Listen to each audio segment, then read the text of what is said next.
And welcome to Recovery This Week. I'm Damon Frank. And I'm Shauna McKenna Vick. What's up, Shauna? It's the week of August 9th. Can you The believe week of we're two August weeks the in? 9th.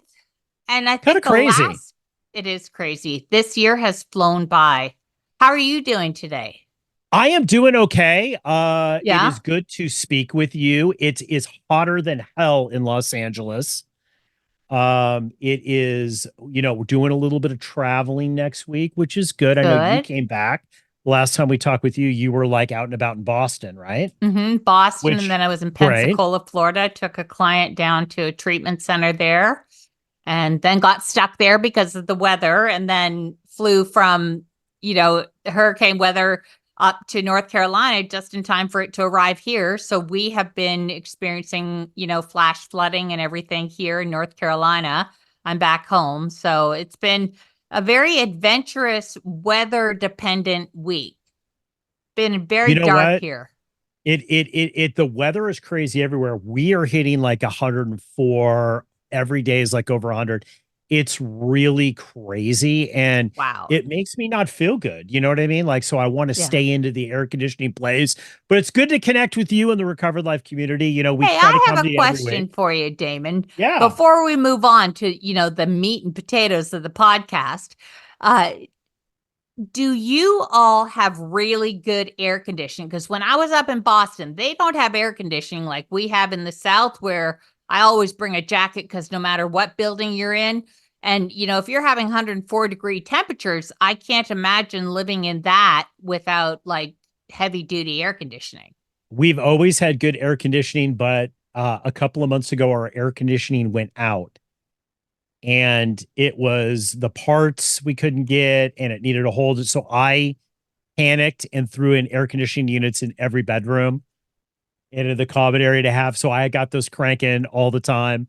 Thank goodness I have a smaller home. So it's Mm-hmm. easy to do with this. But yeah, it's on 24/7. Like, Yeah. and I have to No, I tell meant you, like in stores oh and yeah, places everywhere, like everywhere, everywhere. it's so cold in any place you walk into here in the South, Well, but I not gotta up tell you, in the like you go, Northeast. They don't know how oh, to air go to condition the way Vegas. we do. Go Oh to yeah, Vegas and Vegas. shout Yeah, out to my yeah. friend. You walk in, literally, you have like you're just crippled because you go from 120 to like Yeah. 3 degrees. Yeah. Yeah, I hate that. You know what? Weather can make extreme cold and extreme heat makes me aggravated sometimes. I don't know about you.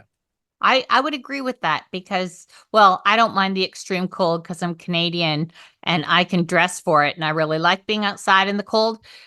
But the extreme heat keeps me inside because you can only take off so many clothes, Damon. Like, to go outside to work in the yard, if you're sweating like crazy, it is, and sometimes it's just too hot. So I end up spending a lot of August inside, which is not where I like to be. I like to be outside in my garden Me and too. weeding. Like the weeds in my backyard are horrendous because of all the rain. And yeah, and I can't get out to it because you're just burnt out from the heat. Anyway, we'll move on. um Well, this goes into kind of what we were talking about earlier. We wanted to kind of cover on the recovery this week. This episode is that this whole self-care thing. We were talking about like mhm, that first month of sobriety. right. And along with the weather, like, physical activity for me, if I don't get it, I feel really depressed. Mhm. So, like in the heat, I have to go early. Like I've already gone for a Yes. couple-mile walk and I Yeah. leave way before 9 o'clock to be able to get that. But I want to talk with you.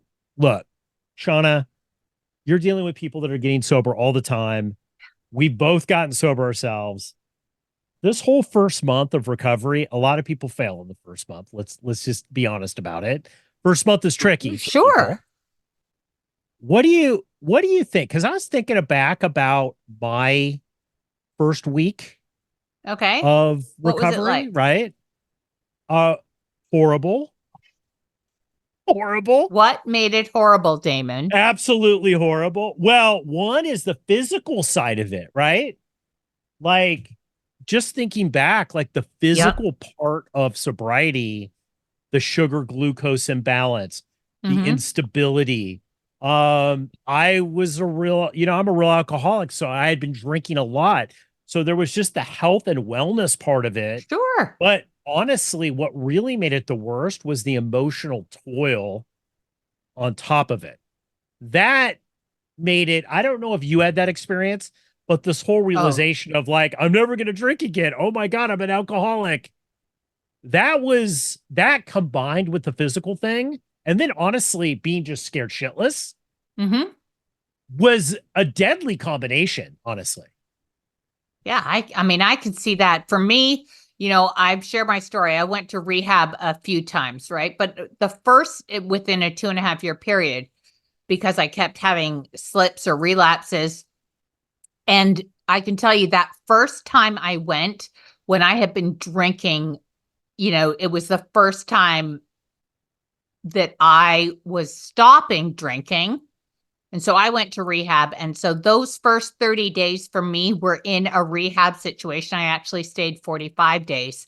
And just to what you said, that emotional toil, I was on the plane, someone was bringing me down, safe transport, the same kind of business I do today, right? Transporting people to treatment. And I cried. I cried the whole time. I hadn't had a chance to say goodbye to my daughter. I was, under the influence. I was so fearful. I had never been to rehab, so I had no idea what those 30 days would be ahead of me. I had Right. never Yes. left my family like that. I mean, I traveled for work and things, but I always made sure everything was in order when I did that.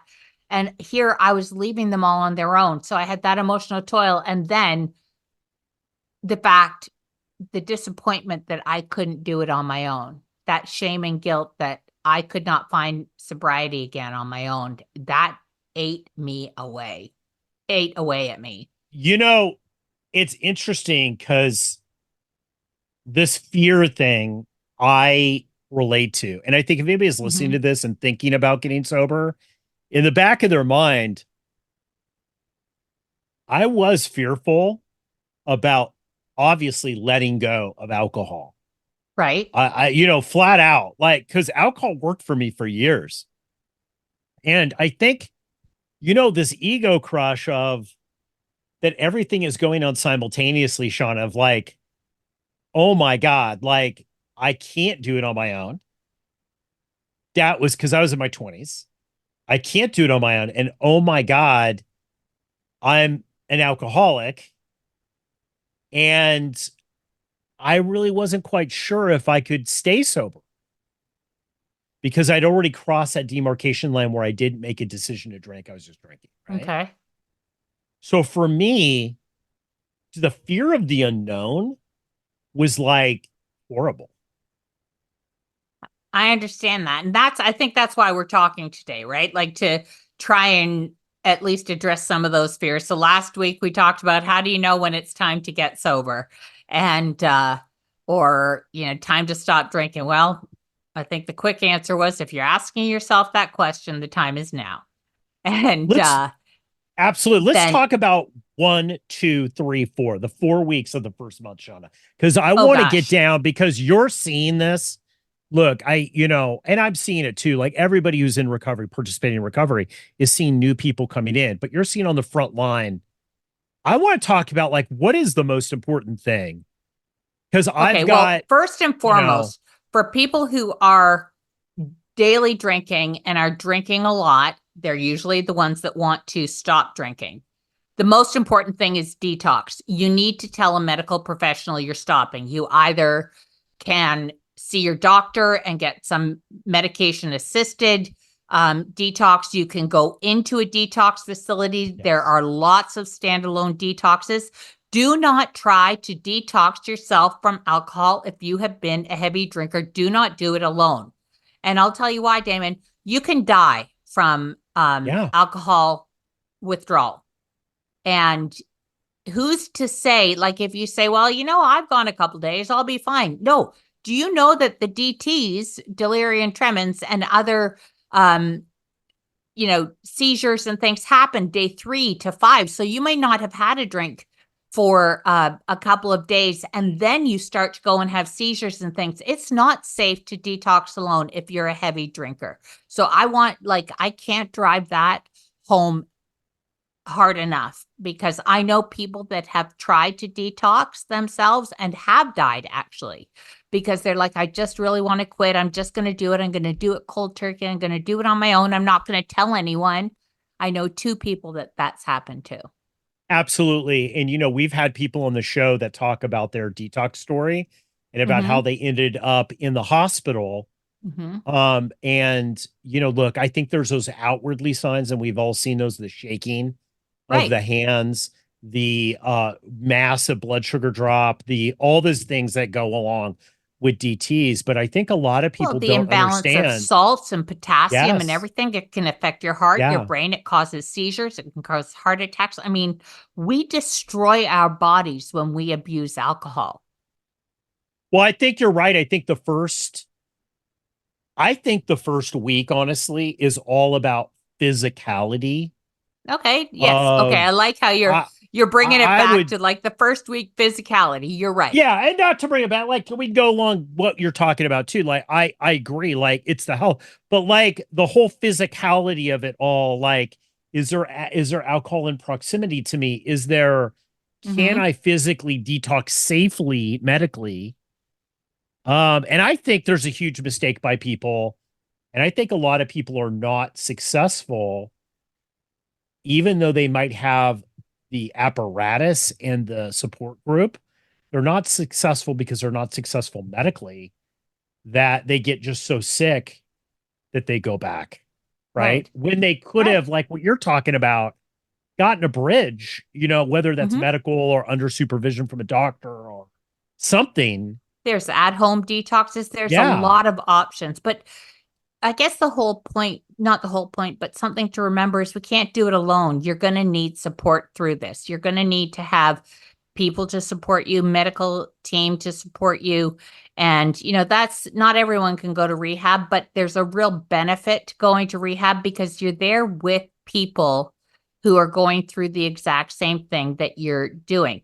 So to do it at home alone is a challenge. And there are so many rehabs and intensive outpatients who work with doctors who will do the medical at-home detox if you don't want to go away. There are so many options. That's why you work with professionals. Like that's part of what I do is treatment planning for people. It's not just interventions. It's to say what's the right fit, what's going to be covered by insurance, where can you be safest to do Yeah. this? Taking a very pragmatic approach to this. So in the first week, physicality. I like what you said too, proximity to alcohol. All I'm thinking is someone who's trying to stop drinking and they're alone in their house and they're out of alcohol, easy to get it delivered. A lot of people get their alcohol delivered, so they might not have any there. But just the thought of someone having to detox alone in, I picture it, a dark house, I think that would be miserable. Well, I'm going to tell you, this happened to me. Okay. So when I went into a 12-step meeting after I stayed with these guys, Yeah. after they took me to coffee, and the first thing I was afraid of is that I just didn't think I could be around alcohol. And I was tending Okay. bar, and Right. there was a Oh, lot that was against me, right? And I had alcohol in my house. And I remember going in, and those guys say, "Hey, you call me or you text me, and you're going to go right from your consciousness of where you're at now, knowing that you're an alcoholic, and you're going to pour it all down the drain, and you're going to throw the bottles outside your house. right. So when you wake up in the morning, There's you none don't forget there. about all this." Yeah, because this was the big thing that was scary, not only physical for me, is just forgetting that I've decided that I wanted to get sober, if that makes Right. sense. Oh, I guess, but I mean, it's a big step. You went to a meeting, you'd have to be pretty far gone to forget that you wanted to, or you lose the will to. Maybe some people That's will lose the basically what I'm will to. saying. I'm not saying Yeah, that I forgot that I went, that I made a right. But commitment, but you might look, have lost the will to maintain that commitment. it wasn't my first time that I decided that maybe I shouldn't drink. How many day Okay. ones do people have? You see it on these internet chat groups all the time. Yes. I'm day one again, day one again. You see it a lot. I had decided, but then I decided, like, so I think forgetting that you're an alcoholic the first week is very realistic, Hmm. of just denial of it. It's like, well, okay, I made it through 2 days. Obviously, I'm not an alcoholic. Obviously, I'm fine. I could stop. Obviously, I'm fine. Exactly. I think that's a huge danger. First couple of, what else do you see thinking back on So, your experience? so, you're not feeling well the first few days. So you're not eating and you're exhausted. Your body has been in a state of perpetual dehydration. Okay. Mm. So, proper rehydration, electrolytes, those kind of things. Um, Drinking lots, making sure you're getting your body, and it's going to take a while before your body actually stabilizes and becomes back to a homeostasis, right? So dehydration.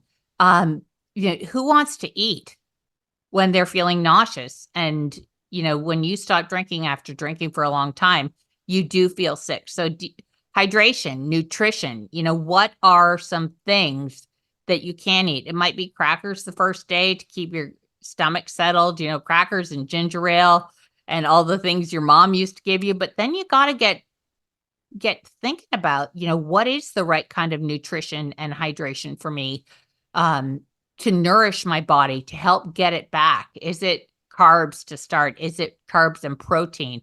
Is it fresh fruits and vegetables? You have to pay attention to the nutrition. Now, that's going to come as your mind clears later. I think in the first few days is to not put yourself into a state of starvation, and dehydration would be really important. But I'm again, gonna I throw. don't think I'm gonna. anyone, Yeah. I, No, go ahead. I come back to, I don't think anyone should detox alone and do those first few days. It might not be Well, an I option for some, but there are a lot of options. I will tell you. Look, there's been studies that have been done about hypoglycemia and alcoholics, especially. Uh-huh. I Yes. think if you look at the more successful rehabs, and a lot of the people that listen to the show, look, they didn't go to. I didn't go to rehab. It wasn't an Right. option No, for and me. not Right. everybody has to go to rehab. I just get Exactly. scared when we start talking about, at least consider it. Well, yeah, and I think, or at least have something that's supervised, like you're saying, outpatient Mhm. or something. But one of the things I think Exactly. nutrition is big the first 2 weeks because one of the things I didn't realize is although I don't recommend people cutting their sugar consumption Hmm. or caffeine consumption their first month, because I think you kind of need it sometimes. At least Oh, that was my yeah. personal experience. I think not eating, overeating, um, over partaking in sugar and stuff and whatever can cause you to not think clearly. And I Hmm. think nutrition is such a huge part of the first month that I did not have. I was eating irregularly, not great foods, things very high in carbs, things very high in sugar. And looking back and working and seeing people now relapse specifically because they're doing that. And it's not that they weren't doing the work in recovery. They just couldn't think clearly because they didn't have the nutritional, they were so whacked out on sugar that they couldn't think clearly. And that's not everybody, but Right. I've seen it time and time again. Okay. Yeah, I don't know. I know there's a lot of rehabs that don't actually use refined sugar. They don't provide candies. You can get Mm-hmm. natural sugars from fruits and vegetables and, have the occasional treat. But whereas in the past they might have had big bowls of candy for people to snack on candy, they've moved away from that, definitely.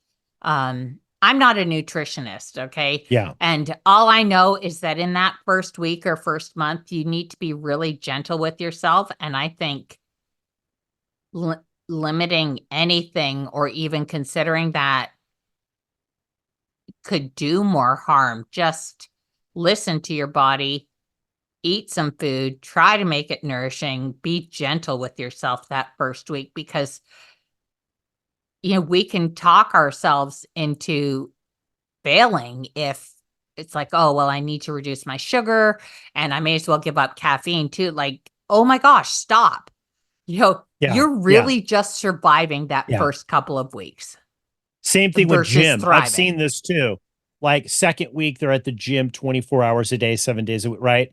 They're shifting these addictions. I think other thing I want to talk about is as you get to week 2 and week 3 is the support group section.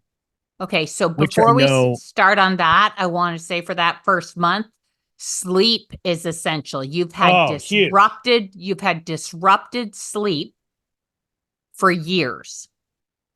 And sleep, you're going to be tired. Like that is for sure. You're super tired that first month. You can expect that.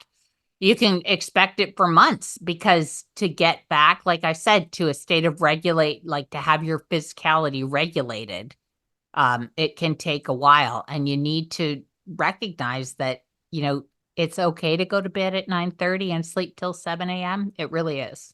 You're allowed to do Yeah, that. I You're think allowed to sleep take a is, nap. yeah. I think sleep is huge. I think it's a huge component of the first thing. And I Hmm. think, you know, not having that and not being able, and that's the whole thing that we see, I think, with the homeless crisis and with addiction too, it is not having the nutrition, not having the sleep Hmm. is just like a so many strikes against you. Correct. And Yeah. also then not having a support group too, I think is the other thing. I mean, I know for me, around week two, I really, it was between week two and week three. I remember making this decision. It was like, oh, I probably can't do this by myself. I'm gonna Right. need to actually create some sort of routine Hmm. in my recovery, which means connecting with other people, which that was the worst part of it for me. I was more fearful of that than anything. Of But connecting with that, others. well, But it's yeah, what saved you. But a it's hundred what percent, saved you. a hundred Yeah. percent. Like, So what we call it, Damon, you know, when I'm in a coaching engagement with someone, we look at something called recovery capital. What is the mm, recovery capital that we have to build? And it's in line with, you know, the different dimensions of self, right? So there's going to be social capital, which are recovery mhm, meetings, getting connected with your partner again, your family, establishing, you know, those connections again, because we isolate when we're drinking and we're in our disease. We've isolated and we're used to doing everything on our own. So getting that, building that social capital, you know, and a little later, weeks 4, 5, 6, you know, what are the leisure mm. things we can be doing? You know, is it Yeah, joining absolutely. a volleyball league, whatever. And then the personal capital is what we were talking about, you know, physical health, emotional health. We haven't touched on that yet. You know, getting engaged with a therapist, um, getting engaged with a psychiatrist. If you have, you know, co-occurring, you've got depression, anxiety. Usually in early recovery, everyone's got a little bit of depression because you have been taking a depressant for so long and your body doesn't know how to get that natural, those natural dopamines back in, you know. And then, you know, from a spirituality standpoint in the recovery capital, are you faith-based? Are you meditating? Are you, you know, finding other people with values? What can you do to improve your emotional health? And then you have your, you know, community capital. You're building out your local recovery capital, maybe find some non-using friends. So it's, you know, that's what we look at when we talk about recovery capital, you know, the personal capital, social capital, spiritual, community capital, community resources, all sorts of things. And they all, that all goes into recovery. We're not just recovering on an island alone with nothing. We actually have to have some self-efficacy to do this as well. So I It's think work. one of It's the simple, things, but it's not easy. it is, well, I think this is the thing, I think that is so, the one reason why I want to kind of talk about this, because I've been looking back on my own recovery. You Hmm. know, we have conversations about like what it was like the first month, you know, the first year, whatever. I think Right. the biggest thing is the overwhelm, because like we're talking about a lot of different things. And so Hmm. what we're saying is like, oh my God, like I'm just thinking back to say, well, I couldn't keep all of these in my consciousness at one time.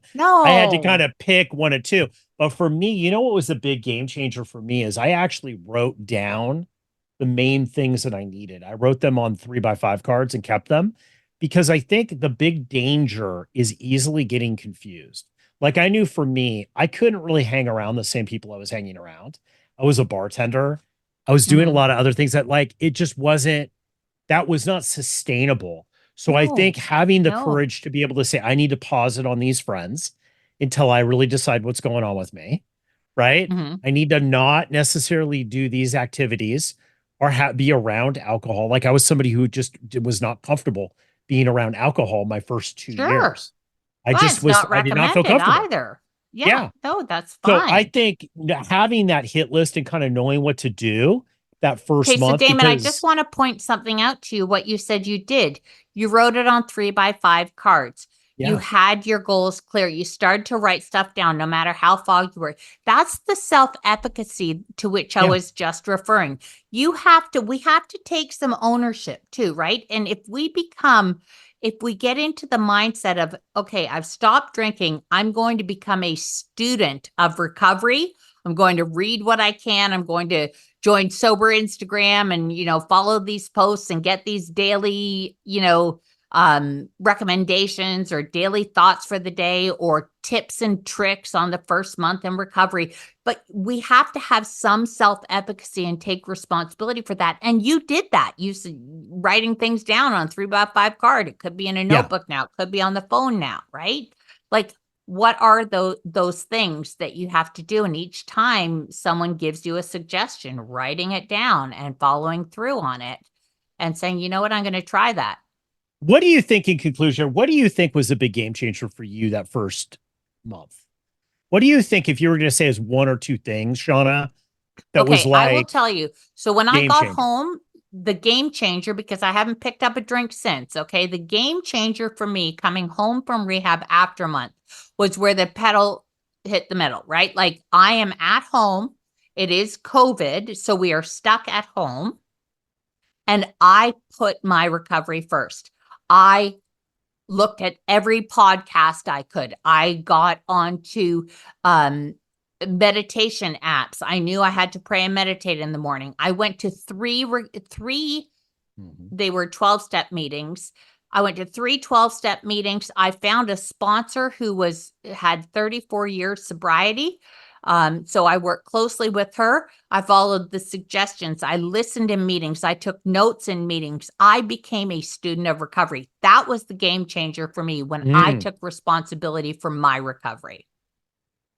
I love that. I was thinking back, like, because you see people and you're like going, okay, like, or they'll ask you, like, what do you think, like, is the big thing? I think for me, it was staying willing Mm-hmm. to participate, right? Because, like, I Okay. was at a Yeah. point where I knew I was in trouble, but I was young enough that I could clean it up and try it again.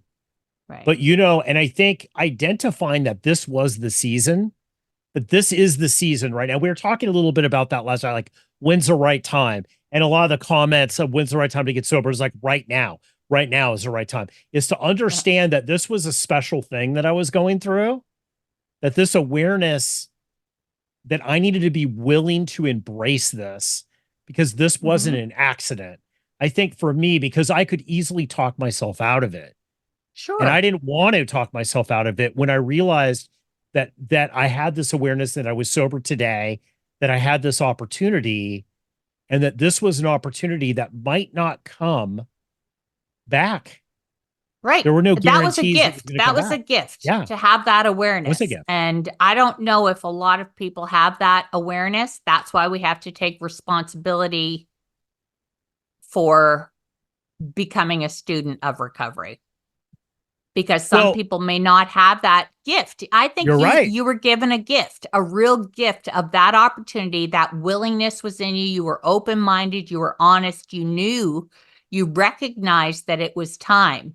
People who have tried repeatedly, Damon, may have lost the grace to do it the way you did it, and they have to work Yeah. harder. My mom Yeah. used to say to me, because she died in her disease and she was a relapser, she'd have sobriety, and she said the first time it comes with grace, after that you have to work hard for it. That's awesome. That's awesome. You're right. Grace, I think, is a big thing. Understanding that it's an unearned gift. I didn't Mm-hmm. do anything for it necessarily, but my participation in the grace is that I'm going to be willing I'm willing to recognize it and do what's in front of me. Right. I think that is the game changer. And I think if anybody's listening to this and you're in your first month, congratulations. Yes. Right? Because it's a huge thing. For whatever Just days you understand have, it's a whatever huge days you thing have. and it's not Exactly. easy.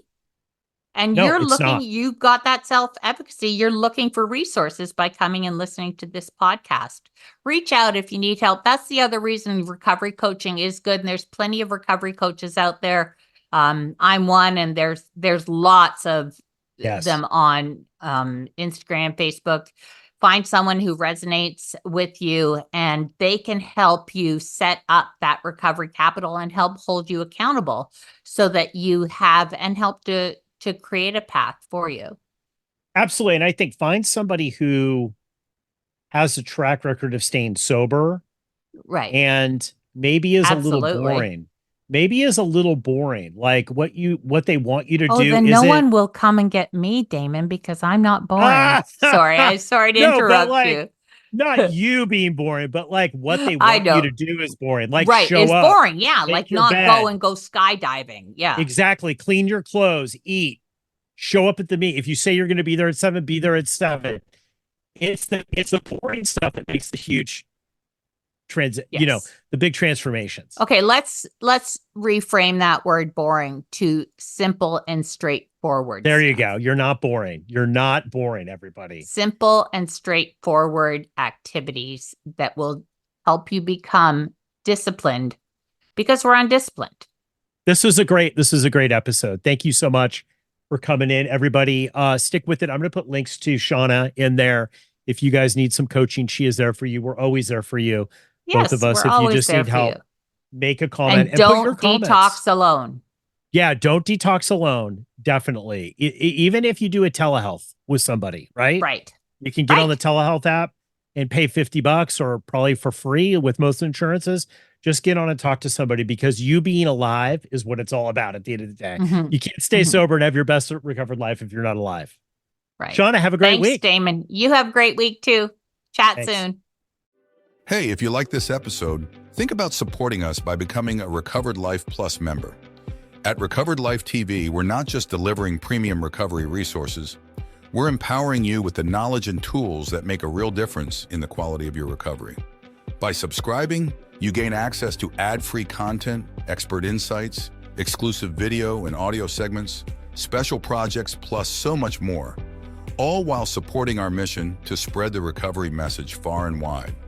Whether you're seeking to deepen your understanding or stay updated on the latest addiction and mental health recovery trends, Recovered Life Plus is for you.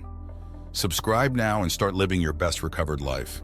Just go to recoveredlife.tv and become a Plus member today.